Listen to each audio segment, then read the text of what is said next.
매일 성경 묵상 나눔입니다. 2월 21일 수요일입니다. 오늘 묵상하는 본문은 마가복음 5장 21절에서 34절입니다. 본문을 읽습니다. 예수께서 배를 타시고 다시 맞은편으로 건너가시니 큰 무리가 그에게로 모이거늘 이에 바닷가에 계시더니 회당장 중에 하나인 야이로라 하는 이가 와서 예수를 보고 발 아래에 엎드려 간곡히 구하여 이르되 내 어린 딸이 죽게 되었사오니 오셔서 그 위에 손을 얹으사 그로 구원을 받아 살게 하소서 하거늘 이에 그와 함께 가실새 큰 무리가 따라가며 에워싸 밀더라. 12해를 혈루증으로 알아온 한 여자가 있어 많은 의사에게 많은 괴로움을 받았고 가진 것도 다 허비하였으되 아무 효험이 없고 도리어 더 중하게 되었던 차에 예수의 소문을 듣고 무리 가운데 끼어 뒤로 와서 그의 옷에 손을 대니 이는 내가 그의 옷에만 손을 대어도 구원을 받으리라 생각함이러라. 이에 그의 혈루 근원이 곧 마름의 병이 나은 줄을 몸에 깨달으니라. 예수께서 그 능력이 자기에게서 나간 줄 아시고 나간 줄을 곧 스스로 아시고 무리 가운데서 돌이켜 말씀하시되 누가 내 옷에 손을 대었느냐 하시니 제자들이 여짜오되 무리가 에워싸 미는 것을 보시며 누가 내게 손을 대었느냐 물으시나이까 하되 예수께서 이 일을 행한 여자를 보려고 둘러보시니 여자가 자기에게 이루어진 일을 알고 두려워하여 떨며 와서 그 앞에 엎드려 모든 사실을 여쭈니 여호와께서 이르시되 딸아 내 믿음이 너를 구원하였으니 평안히 가라 내 병에서 놓여 건강할지어다. 오늘은 아이러 해당장인 아이러와 또 12년 동안 혈루병을 앓은 여인의 치유에 대한 이야기를 하고 있습니다.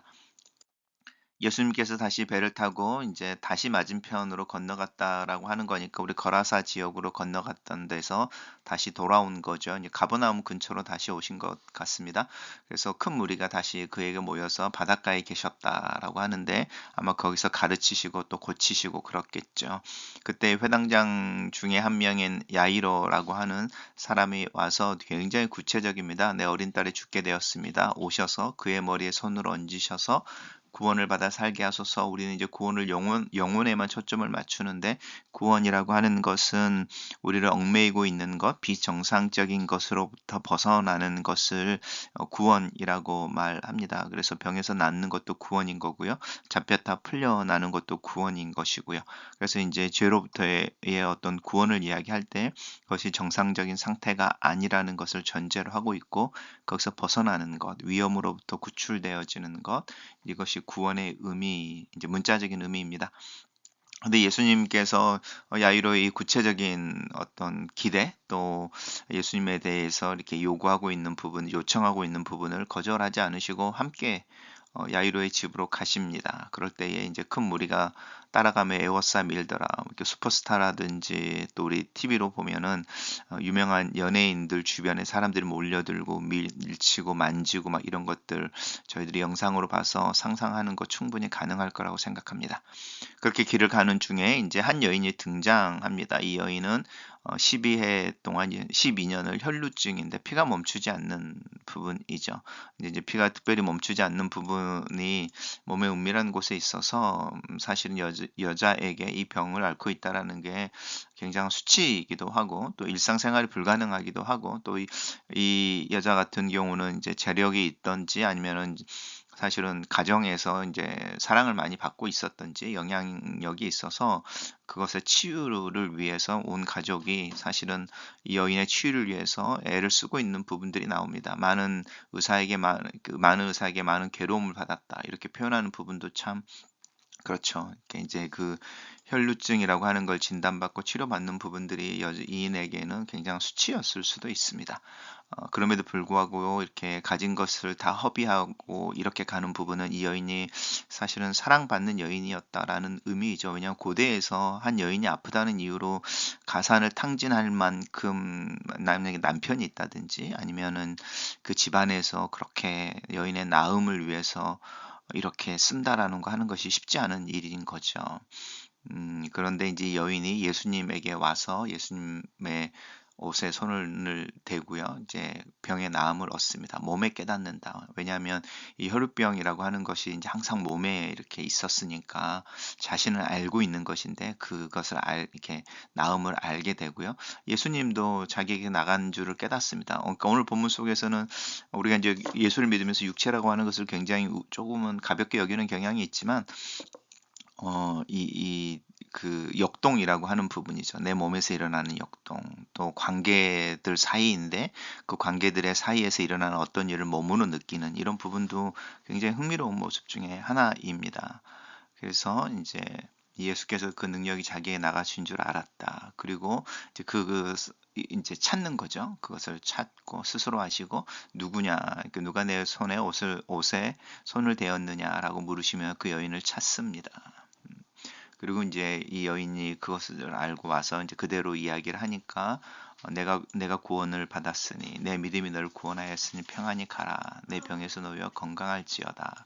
내 병에서 놓여 건강할지어다라고 하는 것은 전인을 이야기하는 부분입니다. 단순히 육체적인 건강뿐만이 아니라 관계의 건강이라든지 일상으로 돌아가서 너를 사랑하는 이들과의 그 관계 속에서 행복한 또 하나님의 그 계획하셨던 그 삶을 살아라라고 하는 부분이 여인에게 주어지는 예수님의 어떤 칭찬이며 축복입니다. 단락을 요약해 보겠습니다. 예수께서 다시 가버나움 지역으로 돌아오시자 회당장 야이로는 자신의 딸을 위해 예수를 찾아와 낫게 해주시기를 요청하고 가는 길에 혈루증 앓은 여인이 예수님의 몸을 만져 나음을 얻는다. 이렇게 정리해 봤습니다. 매일성경의 묵상 나눔입니다. 예수께서 죽어가는 12살 난 딸을 살려달라고 간청하는 회장장 야이로와 함께 가십니다. 예수님을 배척했던 종교 지도자들과 달리 야이로는 자신의 높은 지위와 체면을 던지고 예수님 발 아래에 엎드립니다. 딸의 목숨과 바꿀 수 있다면 버리지 못할 게 없었던 것입니다. 어쩌면 부모의 마음인지도 모르겠습니다. 그는 예수님이 딸에게 손만 대어도 나을 거라 믿었고 예수님은 그 믿음에 응답하셔서 애워싼 무리들 틈에서 그와 동행하십니다. 내게 닥친 시련도 나 자신과 예수님을 새롭게 이해하는 축복의 관문이 되게 합시다. 한 여인이 예수님의 옷에 손만 대어도 나을 것이라는 믿음으로 나오자 그를 고쳐주십니다. 혈루증은 그 자신뿐 아니라 만지는 모든 것을 부정하게 하는 질병으로 여겼지만 여인이 금기를 깨는 위험을 감수하며 예수님의 옷자락을 만지자 곧 병이 낫습니다.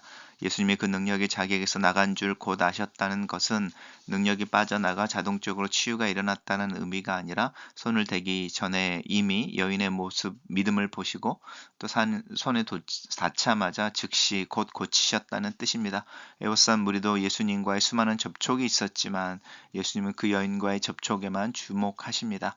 부정함을 굴레로 쓴 채 사회적으로 종교적으로 소외당하며 살았던 여인이 완전히 치유되었음을 공개적으로 선언하심으로 사회 속으로 또 관계 속으로 복귀하도록 도와주십니다.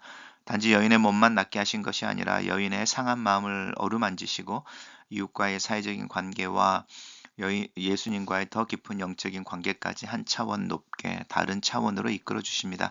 나에게도 예수님을 경험하여 마음과 관계가 새로워지는 것이 필요한 때는 아닙니까?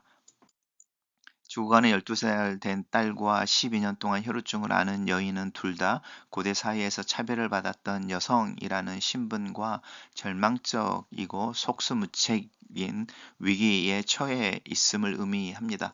모두 예수님과 닿기만 해도 나을 거라는 믿음, 예수님의 자비를 얻기 위해서라면 어떤 대가라도 치르겠다는 믿음으로 주님 앞에 나왔습니다. 주님께서 지금 내게 바라시는 것도 이 간절한 그리고 주님에 대한 절대적인 믿음은 아닐지 생각해 보면 좋겠습니다.